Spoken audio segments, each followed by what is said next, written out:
Good afternoon, and welcome to the third and concluding session of my series on developing Entrepreneurship Development Program for the higher education institutions and the universities. In the last in this presentation, last presentation of mine, I'll be talking about implementing, that is, how the teaching should be designed for the Entrepreneurship Development Program for the higher education institutions and the universities. I'm very thankful that you all are there with me. And it is essential. I mean, I request you all that you should watch the three presentations in sequence, so that you get an idea as to what was the agenda that I was trying to address through these three presentations of mine. With this, I would like to share the screen and start my presentation.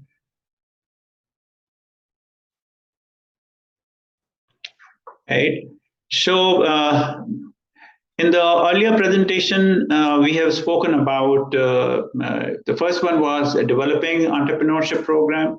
The second was designing the entrepreneurship development program. And the third in the series and the last in the series is implementing entrepreneurship development program for the higher education and institutions and universities. I'll be using few, or rather repeating few slides for your, having a reference to it, so that you can grasp, for setting up the, agenda. This is a slide which is, which was common in all the three presentations. It is that our ability to embrace entrepreneurship is limited by the way we define it. See, as I'm saying, is that the definition of entrepreneurship has been varies in context. Different research scholars, all these people have used the definition of entrepreneurship, rather defined entrepreneurship as per their context in consideration. So it is essential that which definition we follow for the entrepreneurship, how we define entrepreneurship eventually leads to the development of entrepreneurship development program. I have, this is a repeating slide. That is, we have in the scientific community and the scientific literature talks about that there are 4 entrepreneurship education paradigms.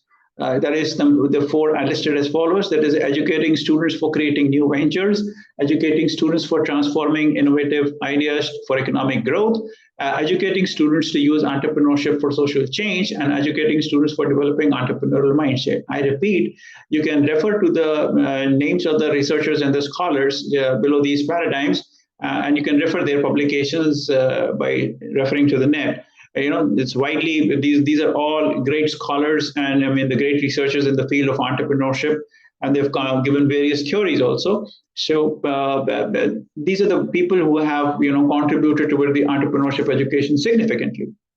So again, these are the repeating 4 slides. I'm trying to map the entrepreneurship education paradigm with the teaching pedagogy. So say any higher education institution defines entrepreneurship education program in terms of they wanted to educate students for creating new ventures.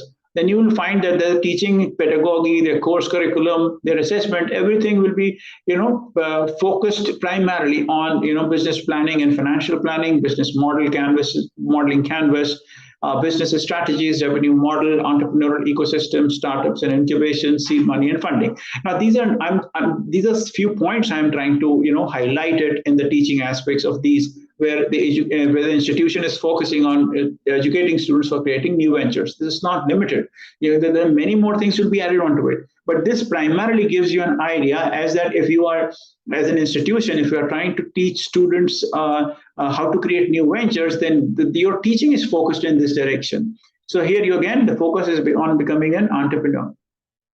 Similarly, if your institution or higher education institution is educating students for transforming their innovative ideas for economic growth, then you will find that the teaching and various aspects of teaching is primarily involves like innovations and creativity. They'll be focusing on more on innovation, creativity. They again will be focusing on business model canvas. They're talking about business strategy, revenue model, government funding schemes and assistance, entrepreneurial ecosystem, capacity building, network effects, and profitability. These are again, I'm repeatedly saying that these are not the only content which I'm talking about. I'm saying that, this is the area where your teaching, primarily all your teaching efforts will be focused. Similarly, if an higher education institution is focusing in teaching or educating students for using entrepreneurship for a social change, then your teaching efforts are focused on social trends and emerging business models. You will focus yourself you on various trends like green entrepreneurship, sustainable, circular, lean entrepreneurship, to name a few.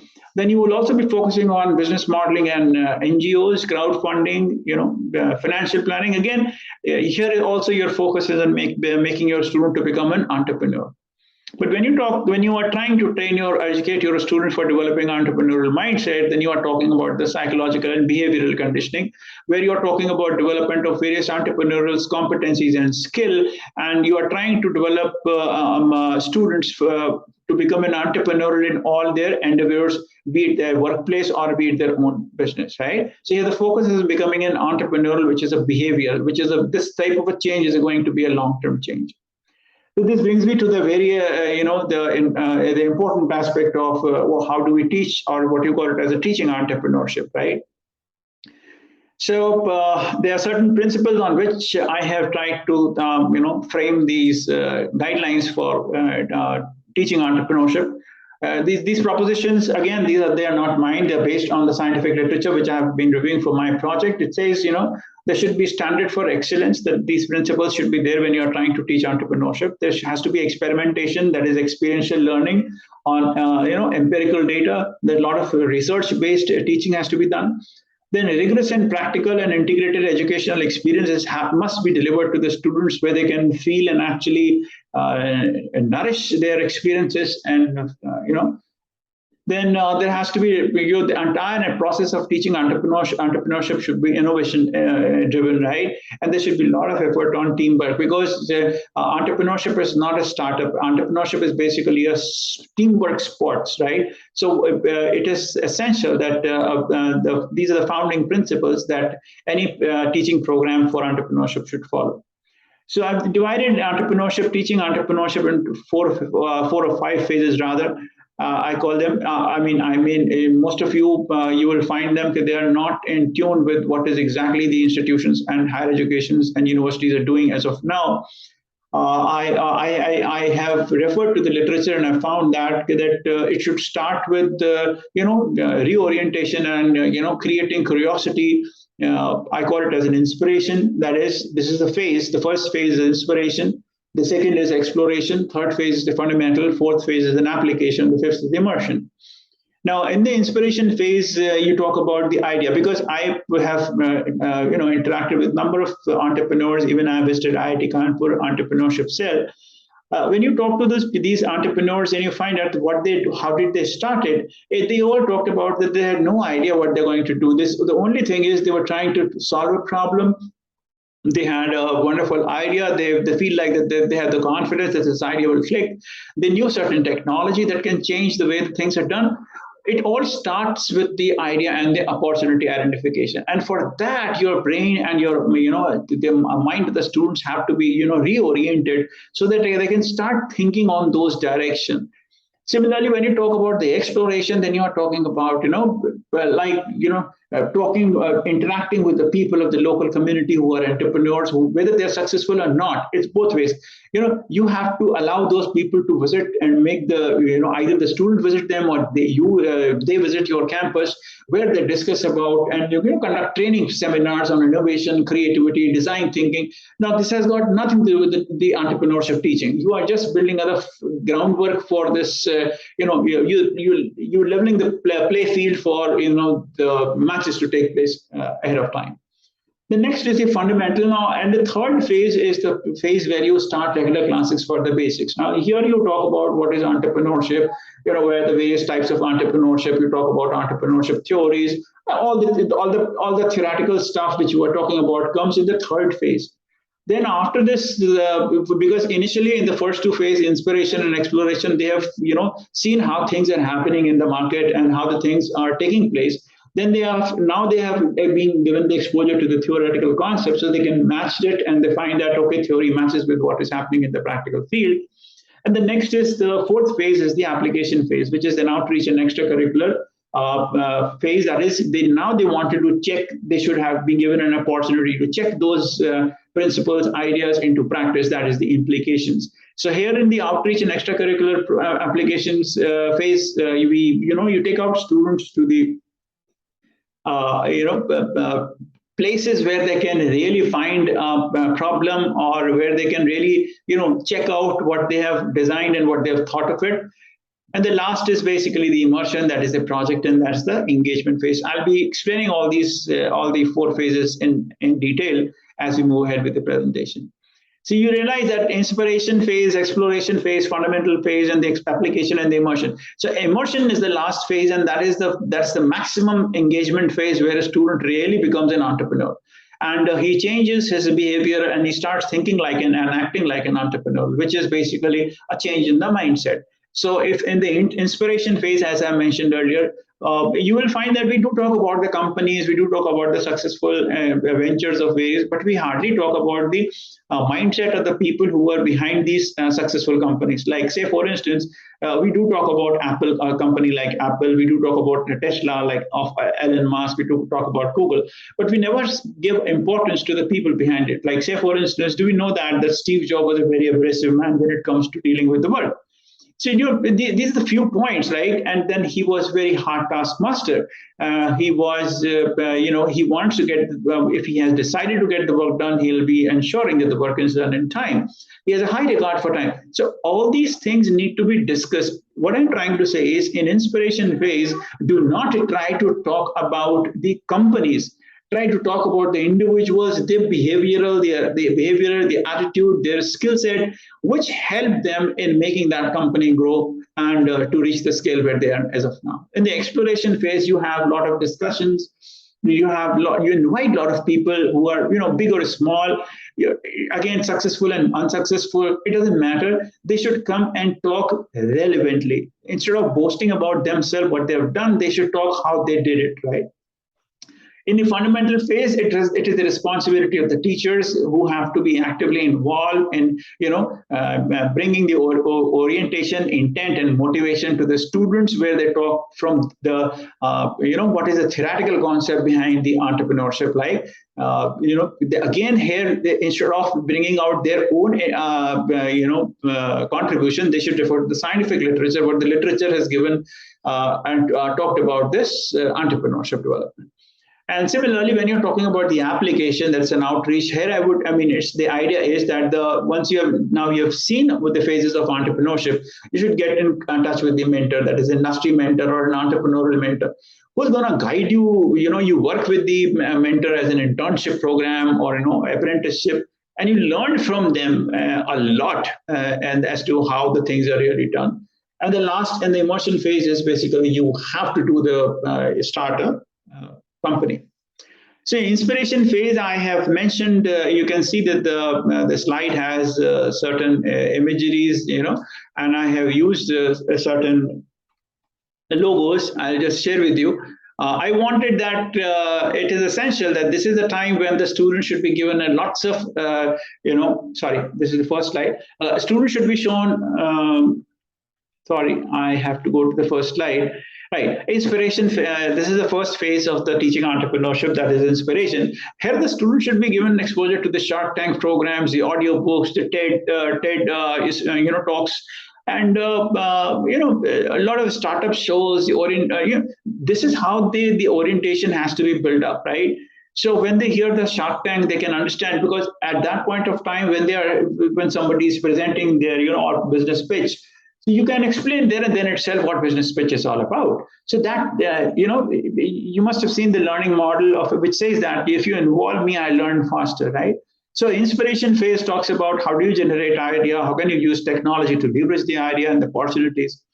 So again, as I have mentioned earlier, make sure that entrepreneurship is a team sport. You make team of the students, and they do not many activities which are not directly concerned with entrepreneurship, but it helps in creating an entrepreneurial environment for them to get stimulus and get oriented for entrepreneurial journey, right? So it's like talking about, showcasing events, watching TVs, watching programs, all these type of things are part of the inspiration phase. The exploration phase talks about, when you, having set the agenda, the stage right, now is the phase when you talk about exploring the possibilities. Now here you talk about the ideation exercises, prototyping, feasibility studies. Now you take them to the market for opportunity analysis, design thinking, and invite people from the industry and experts. Again, I say that the more you invite entrepreneurs, big or small, for such type of work, for exploration phase, you will find the results are much better as compared to inviting pure academicians. Because academician talks from the theoretical perspective or the research perspective. They have never been to the market for testing the concepts and the research possibilities.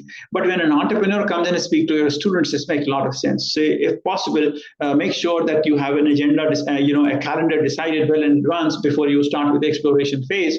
That who are the people who are going to come and speak to your or address to your students as far as exploring the possibilities are concerned. The third phase is the fundamental phase. Now, this is the responsibility of the teachers who are there in the university and the institution for theory and practice apprenticeship model, I call it. It is purely theoretical. It talks about, it's a full life cycle, starting with ideation, team formation, determining market opportunities, developing a value proposition based on new product, ultimately leading to financial sustainable venture. That is complete business model, business modeling, and business model canvas, business planning, financial planning, understanding various aspects of a new enterprise. And at the same time, they are also given the exposure to the entrepreneurial strategy, that is, the strategic choices and framework for development and implementation. Now, this is a pure classroom framework where the initial two phases and the third phase, they are really connecting the dots to understand and to make sense as to how the entrepreneurship really works. And the fourth is the project and the extracurricular, the implications, that is the validity and the viability. Now, this is the time when you have to, generate more momentum into the environment where you involve the entire university and you are internalizing and institutionalizing the concept of entrepreneurship. That is, you organize, you plan, you make student club, you ask them to, organize competitions, events, fair, where they can refine the proposed business value proposition and they find out primary market for their product and services. Now this is the time when you have to go for multidisciplinary approach, right? Because entrepreneurship teaching is basically multidisciplinary, and this was one of the important feature of this National Education Policy 2020. They're talking about the multidisciplinary education. So you invite different, like say, for instance, if you're talking about in this application phase, we can involve marketing students to come up for their marketing suggestions for the teams for marketing plan, financial team for financial plan, business, law students for the legal assistance and strategic legal advice and assisting with corporate, transactional, and intellectual property rights and issues. So in a way, you will find that the entire environment and the entire setup of the university becomes entrepreneurial. Fifth, the stage is the entrepreneurial immersion, where the students work, think, and talk like an entrepreneur. Now, this is the time when they have to think and feel. Because this is actually execution of the behavior what you have learned in the 4 phases. This is a very high value learning opportunity where students have to work full time on their ideas and see if a company can be developed. Now, up till now, you are all in you're doing project and things like that. But now at the end of the completion of the project course, that's a capstone project. It's like that. You have to work on your idea and make sure and find out the feasibility, technical, operational, and economical feasibility of your project. It's a high value learning opportunity that helps guide students in the path of building a company while in a safe environment that allows them to make earlier decisions. Now, you are in a safe hand because you are there in the university. You have mentors, you have people, you have students, you have teachers, you have your colleagues who can help you in various aspects. So that's a safe playing field where you can check your ideas and your viability of your idea, right? Sixth one is optional, that is internship immersion. Those who are not willing to take up any project for this, you can go up with experiencing the startup life. That is, again, a very high learning opportunity. So there is no substitute for going out in the real world and seeing startup companies firsthand, So if you are fortunately located in an area or where a student has an opportunity to work with any startup company, so, you can send them for internship or you can provide internships to students with a better idea of critical factors in operating a successful startup before they attempt to experience it themselves. So that's an important area which I have seen. Again, I'd like to highlight these phases I have just thought of, right, from based on what I have read in the scientific literature. Now, what you wanted to add or delete in these phases is up to you. You want to change the name of these phases, it's up to you. But the process should start from the orientation. On the other hand, what we have seen in the higher education and universities, they start with the fundamental, that is the classes. When you start with the classes, you talk about theory, what is green entrepreneurship, what is this entrepreneurship, who gave this theory, what did what. So then you will find that students lose their, they have a tendency to give up the interest in the entrepreneur. They wanted to experience it, what entrepreneurship, and the best way to experience entrepreneurship is to be in the moment, right? And for that, the initial phase, which I have mentioned, I'll share with you once again, that is the inspiration is very essential. Now, who can inspire? The role models, the people. Do not talk about their company, what the company is doing. Talk about those people who have made that company or who have made those company reach those, scaling heights. Like say, for instance, we hardly have heard about anything about Azim Premji. But nobody talks about it. We just know that, he's a great businessman. He has donated, we talk about that he has donated this much amount of money for, social reason. But we never come to know about this small. So pick up some small stories, biographies from these, great entrepreneurs, and share with the students that help in psychological conditioning of the students. And they start learning as to how they can follow the role model and, learn from them. So I will not repeat those again. My last important point is that if you want to take any entrepreneurial teaching proposition, then you should focus on learning how to think and act like an entrepreneur. That is, the psychological theory should be followed, and focuses on should be developing the entrepreneurial mindset. Again, entrepreneurial thinking is a teachable framework. It is very, very teachable framework that research has proved it. And how we define entrepreneurship defines eventually how we're going to develop the entrepreneurship program. So be very careful about in selecting the entrepreneurship development program paradigms, entrepreneurship education paradigms. If you select the paradigm correctly, rest of the things will fall in place. So I've concluded, if you educate students, your higher education institution is involved in educating students for developing the entrepreneurial mindset, then the new venture creation, economic growth, and social change, they will automatically fall in place. So, however, it is going to take a long time.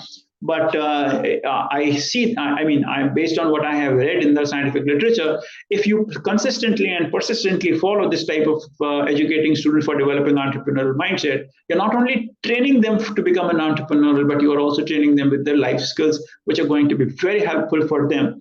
And above all, what I feel personally is, in long run, the university, this can become the unique selling proposition of the university, that you can become an entrepreneurial university where you don't have to rely on student placement. Rather, you become the institution where your companies are formed, where the students from other institutions can be given the employment opportunity. So that's a great branding tool which we can consider from the higher education and university point of view. So if you, again, I wanted to, because as I said earlier, everything which I'm going to talk about here in this presentation is based on the scientific research. So when we are talking about the teaching phase one, that is inspiration, then whatever you are trying to do is, you're trying to develop the characteristics of entrepreneurial mindset, which are as follows, which was done by a Cormorant in a study of 2017, which says, whatever you do, things which we have discussed, that inspiration phase should involve this, TED Talks and, reorientation, which simply means that it's related to the various characteristics development of an entrepreneurial mindset, such as idea generation, opportunity identification, contextual goal setting, curiosity, entrepreneurial identity, aspiration, recognizing patterns and linkages, future focus. Similarly, if you talk about the teaching phase 2 exploration, where we are talking about the possibilities, then everything which we have discussed to be done in the exploration phase leads to the development of characteristics of entrepreneurial mindset, again, from the same researcher. That is, it helps in developing abilities in exploiting the contingencies, adaptability and flexibility, interpersonal sensitivity, that is empathy, which is very, very important, autonomy, consciousness, carefulness, proactiveness. Now, all these things are going to play a very important role. Now, we were doing in the second phase, we were doing exploration, where we are trying to explore the possibilities. But in the process, we are indirectly developing various characteristics of entrepreneurial mindset. Similarly, in the teaching phase 3, that is the fundamental, where we are taking the classes and teaching the principles of entrepreneurship. In that case, what we are trying to develop the certain characteristics of entrepreneurial mindset, such as need for achievement, internal locus of control, need for achievement, adaptable to learning, effort orientation, and the innovation, right? When we were talking about the teaching phase 4, that is application, then that is the implication. Now, when we were doing this, we were actually, indirectly focusing on development of characteristics of entrepreneurial mindset, such as feeling of empowerment, risk, and willingness.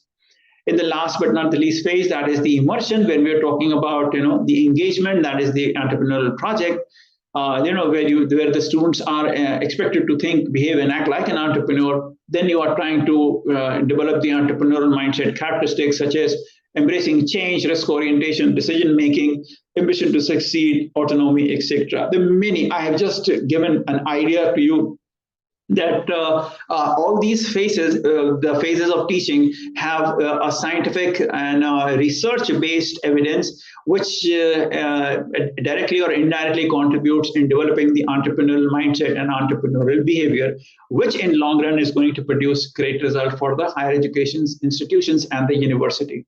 Again, this brings me to my favorite slide that says we should stop asking students what they want to be, and we should start asking them what problem they wanted to solve. Because if you look at all the 4 or 5 phases, the first phase talks about identification of the problem, opportunity, or the idea. So that is the one area. So if the student says that I wanted to solve a social problem, then you have to guide them for you have to educate them for nurturing their social change, and so on and so forth. Again, I end my presentation and the entire series of Entrepreneurship Development Program for higher education institutions and university by saying that Entrepreneurship Development Program should set the teaching tone. That's very essential, because it cannot be generalized, right? So that is why I have given the 5 or 6 phases, but I have not mentioned the content inside it. I've just given you a broad framework in which you can decide and add and delete a content according to your choice, according to your definition of entrepreneurship. Entrepreneurship development should set the teaching tone. It should accordingly the content and accordingly the pedagogy and assessment, and above all, how the program has to be delivered to make it successful. I leave you with this, and I'm very, very grateful and thank you. I'm very, very grateful and thankful to you all for listening to me patiently. And I hope you will find this 3 series of presentations meaningful. And in case if you want me to, address the members of your academic community, online, then you can please reach out to me at my email address and my mobile number, which I'll be giving in the, sharing link. So with this, I once again thank you all. Have a great day.